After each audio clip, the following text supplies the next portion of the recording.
ये बेसिकली हमारे पास क्या है, effects of oxidation in daily life, that is the types of redox reaction. अब effects of oxidation in daily life में आपकी किताब सिर्फ ऑक्सीडेशन से होने वाले चेंजेस के बारे में बात कर रही है, पर इसका मतलब ये नहीं कोई चीज रिड्यूस नहीं हो रही होगी, 100% चीज रिड्यूस भी हो रही होगी, लेकिन किताब को सिर्फ फोकस करना है कि ऑक्सीडेशन की वजह से क्या खराबी आई, बस उस पर फोकस करना है। ठीक है सुनील भैया, अब देखिए दो प्रकार के हमारे पास effects of oxidation in daily life होते हैं। पहला रेंसिडिटी या रेंसिडिफिकेशन यानी कि विकृत गंधता, और दूसरा हमारे पास होता है कोरोजन, जिसको हिंदी में हम कहते हैं संक्षारण। ठीक है, रेंसिडिटी या रेंसिडिफिकेशन, विकृत गंधता बहुत सारे रीजन की वजह से हो सकती है। ऑक्सीजन की वजह से हमारे खाने पीने की चीजें खराब हो जाए, उनका टेस्ट और स्मेल चेंज हो जाए, तो ये होती है ऑक्सीडेटिव रेंसिडिटी। ऐसा ही माइक्रोब्स की वजह से हो जाता है, जैसे ब्रेड के ऊपर ब्रेड मोल्ड हो जाता है ना, राइजोपस आपने पढ़ा होगा, ब्रेड मोल्ड, तो ये क्या है, उसकी वजह से हमारे खाने पीने की चीजें खराब हो रही है, तो माइक्रोब्स की वजह से भी हो सकती है, माइक्रोब्स की वजह से भी हो सकती है, पानी की वजह से भी हो सकती है, हाइड्रोलिटिक भी हो सकती है। तो हमारे सिलेबस में अभी जो फोकस पे है वो बेसिकली है ऑक्सीजन की वजह से, यानी कि ऑक्सीडेशन ऑफ ऑयल और fat containing food items resulting in the bad smell and taste. तो ज्यादातर जो हम लोग यहां पर बात करने वाले हैं वो हम लोग ऑक्सीडेटिव रेंसिडिटी की बात करने वाले हैं। We are going to talk about the oxidative rancidity, यानी कि ऑक्सीजन की वजह से होने वाली रेंसिडिटी की वजह से हम बात करने वाले हैं। मेजरली हमारा जो काम है वो इस पे होगा कि बेसिकली हमारे पास जो तले हुए पदार्थ होते हैं, oil and fat containing food items होते हैं, जैसे they are exposed to air that contains oxygen, तो यहां पर ऑक्सीजन क्या करती है, इनको ऑक्सीडाइज कर देती है। अब अगर खाने पीने की चीजों को ऑक्सीजन ऑक्सीडाइज कर देती है तो ऑक्सीजन का क्या होगा, ऑक्सीजन का रिडक्शन हो रहा होगा।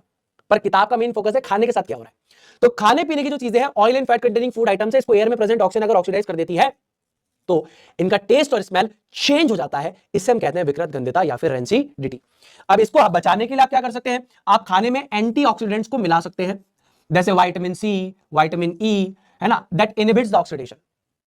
यानी कि एंटीऑक्सीडेंट्स ऐसे पदार्थ होते हैं जो खाने के साथ अगर मिले हुए होंगे तो एयर में प्रेजेंट ऑक्सीजन अगर उन पर अटैक भी करेगी तो ये इनको बचा लेंगे। ठीक है, ये एंटीऑक्सीडेंट हो गया। तो एंटीऑक्सीडेंट्स क्या करते हैं, इनहिबिट द ऑक्सीडेशन, यानी कि ऑक्सीडेशन होने से ही रोक देते हैं। दूसरे हमारे पास क्या है, सब्सटीट्यूट्स है, यानी कि हम ऐसा करें, फॉर एग्जांपल जैसे चिप्स के पैकेट है तो उसमें हवा नहीं भरी होती, क्योंकि हवा में 20.95% ऑक्सीजन है, उसमें नाइट्रोजन या हीलियम गैस भरी हुई होती है। क्यों, क्योंकि वो जो है वो चिप्स के साथ रिएक्ट नहीं करेगी। तो एंटीऑक्सीडेंट और नाइट्रोजन हीलियम अलग अलग चीज भी है। लोग बोलते हैं नाइट्रोजन भी तो एंटीऑक्सीडेंट हुआ, नहीं, एंटीऑक्सीडेंट का मतलब है जैसे खाने की चीज है इसमें एंटीऑक्सीडेंट डाल दिया, अब अगर ऑक्सीजन आएगा तो वो कुछ नहीं कर पाएगा। जैसे मान लीजिए आपके पास फ्रूट है, आप एप्पल आपने काटा, तो एप्पल को खुले में रख दोगे तो ब्राउन हो जाता है, आप क्या करो उसके ऊपर नींबू का रस लगा दो, नींबू के रस में क्या है, विटामिन सी है, तो वो इसको खराब होने से बचाएगा, एयर में प्रेजेंट ऑक्सीजन आके अटैक करेगी तब भी कुछ नहीं होगा। तो एडिशन ऑफ एंटीऑक्सीडेंट्स, दूसरा फिलिंग ऑफ नाइट्रोजन और helium like in chip packets that are placed in place of air. Air की जगह हम डालते हैं, एयर में क्या है 20.95% ऑक्सीजन होता है, तो हमें क्या करना है, हमें ऑक्सीजन से दूरी बनानी है, तो हम क्या करते हैं, हवा नहीं भरते, नाइट्रोजन या फिर हीलियम गैस को भर देते हैं। अब लोग कहते हैं कि भैया हवा ही क्यों भरनी है, नाइट्रोजन हीलियम ही भरनी क्यों है, उसमें से बिल्कुल सब कुछ निकाल दो, वैक्यूम पैकिंग कर दो। भाई साहब वैक्यूम पैकिंग कर देंगे ना तो चिप्स के पैकेट को जब फेंकेंगे तो सारी चिप्स टूट जाएगी। तीसरा हमारे पास है रेफ्रिजरेशन ऑफ फूड आइटम्स। अब देख सकते फॉर एग्जाम्पल आपने देखा होगा खाना पीने की जो सब्जी होती है उसको बाहर नहीं रखते, हम लोग फ्रिज में रख देते हैं, क्योंकि जैसे किसी भी चीज का टेम्परेचर अगर पुल डाउन हो जाता है ना तो वहां पे जो स्पीड ऑफ रिएक्शन है वो भी धीरे धीरे नीचे आ जाती है। ऐसा नहीं कि खाने पीने की चीजें हमेशा सही रहेगी फ्रिज में, नहीं, वो खराब होगी लेकिन उनके खराब होने की स्पीड धीरे हो जाएगी। ठीक है, तो refrigeration of food items lowers down the speed of oxidation of food items, यानी खराब तो होंगे लेकिन उसकी स्पीड लोअर डाउन हो जाएगी।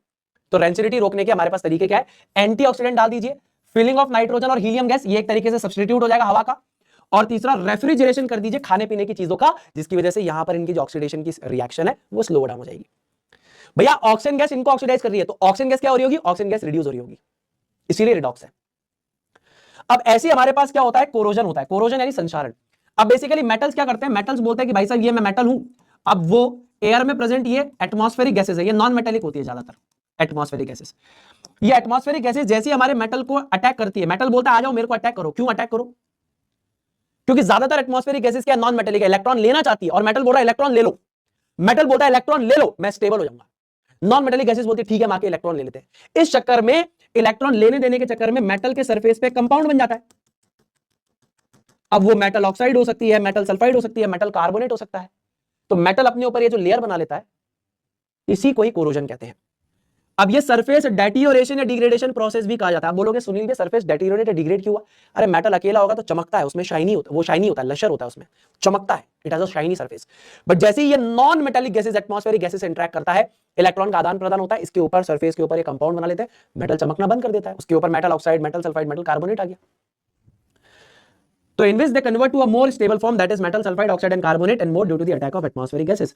यानी कि ऐसा प्रोसेस होता है जिसके अंदर मेटल एटमॉस्फेरिक गैसेस के साथ इंटरेक्ट करके खुद के ऊपर मेटल ऑक्साइड, मेटल सल्फाइड या मेटल कार्बोनेट की लेयर बनाता है, और ये रिलेटिवली स्टेबल लेयर है। क्यों? क्योंकि मेटल बोल रहा है इलेक्ट्रॉन ले लो, वो कह रही है इलेक्ट्रॉन दे दो, दोनों ने इलेक्ट्रॉन लेने देने के बाद एक स्टेबल कंपाउंड बना लिया।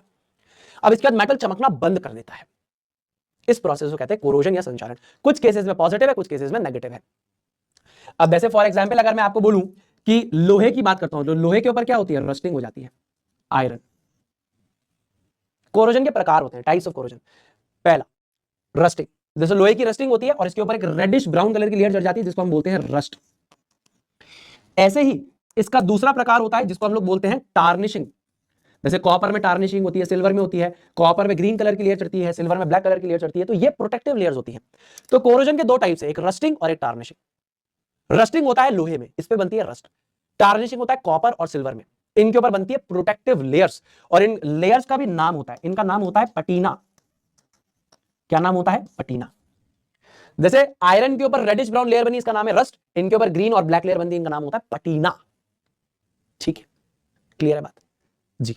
तो बस आपको इतना ही पता होना चाहिए था, इतना आपको पता है, डन है, बहुत बढ़िया।